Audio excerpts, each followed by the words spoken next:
ফুলিয়াতে না বেশ ভালো ঠান্ডা পড়েছে। এই কয়দিন অতটা ঠান্ডা ছিল না জানো তো, তবে আজকে সকাল থেকেই না ভালো ঠান্ডা লাগছে। আর আমার তো অভ্যাস রয়েছে সকালে উঠে কাজ সেরেই স্নান করে নেওয়া। এখানেও তাই করছি, ওই সকালে উঠেই ফ্রেশ হয়ে তারপরে চা খেয়ে আমি স্নানটা করে নিচ্ছি।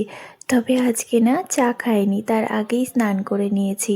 তারপরে বাবা বাজার থেকে এলো, বাবা তারপরে চা করে দিয়েছিল। তখন চা খেয়ে তারপরে একবারে দুপুরে রান্না করতে চলে আসলাম। আর ব্রেকফাস্টটা না আজকে বাবা বললো ডিম টোস্ট করে দেবে। ওই একদিন বলেছিলাম, তাই বাবা বলছে চলেই তো যাবি দুদিন বাদে, তাহলে আজকে আর একবার ডিম টোস্টটা খেয়ে নে। তাই আজকে সকালবেলা ওই ডিম টোস্টই বাবা করেছিল। আর দুপুরের রান্নাটা আমি এই তো করে নিচ্ছি। আমি রান্না করছি, মাঝে মাঝে আবার ছেলেকে গিয়ে দেখেও আসছি। ও না একদম ঘরে থাকে না, এখানে আসলে এত পাড়ায় পাড়ায় ঘুরে বেড়াচ্ছে। আর আমি এই দেখো না রান্না করতে করতে পেছনে এক ঠাম্মা আছে, তার সাথে আবার অনেকটা গল্প করে নিলাম। আজকে দুপুরবেলায় ওই তো বেগুন ভাজা করছি, আর তার সাথে পেঁয়াজকলি ভাজা। পেঁয়াজকলি ভাজাটা না আমার ছেলে যখন বাবা বাজারে গেল তখনই বলে দিয়েছিল, দাদা আমি আজকে পেঁয়াজকলি ভাজা খাবো।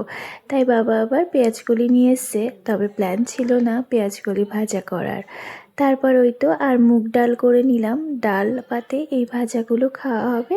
আর বাবা না বেশ বড় বড় গলদা চিংড়ি নিয়ে এসছে, সেই গলদা চিংড়ি দুপুরবেলা রান্না করে নেব। চিংড়িটা আজকে আলু দিয়েই ঝোল করব। ওই যে শাশুড়ি মা যেভাবে করতেন সেইভাবেই করব। ওইভাবে না মামনি খুব ভালো খায়।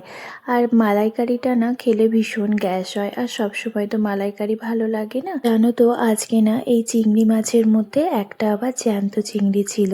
আর আমি না জ্যান্ত মাছে ভীষণ ভয় পাই। এই ছুরিটা দিয়ে মাছটাকে মেরে মেরে তারপরে যখন মরে গেল, তারপরে ওই মাছটাকে ছাড়িয়েছি। না হলে ধরলে এত ছটফট করছে যে আমি ধরতেই পারছিলাম না। এদিকে রান্না করতে করতে সকালে ছেলেকেও আমি খাইয়ে দিয়েছি। সকালবেলা ছেলেকে ওই পেঁয়াজকলি ভাজা, বেগুন ভাজা আর একটু আলু সেদ্ধ দিয়ে ভাত খাইয়ে দিয়েছিলাম।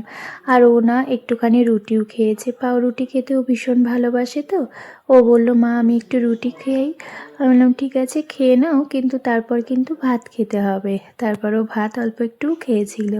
এদিকে রান্না করতে করতে আমি আবার একটু চাও করে নিয়েছি। আসলে না আমার ওই দুপুরবেলা রান্না করতে যখন যাই তখন এক কাপ চা খাই, তো এটা একটা নেশা হয়ে গেছে। এখানেও দেখলাম রান্না করছি, তার এক ফাঁকে একটু চা বানিয়ে নিই। ভিডিওটা আমি এখানেই শেষ করে দিচ্ছি। ভালো লাগলে লাইক কমেন্ট করতে ভুলো না, প্লিজ ফলো করে আমার পাশে থেকো। তোমরা সবাই অনেক ভালো থেকো, টাটা।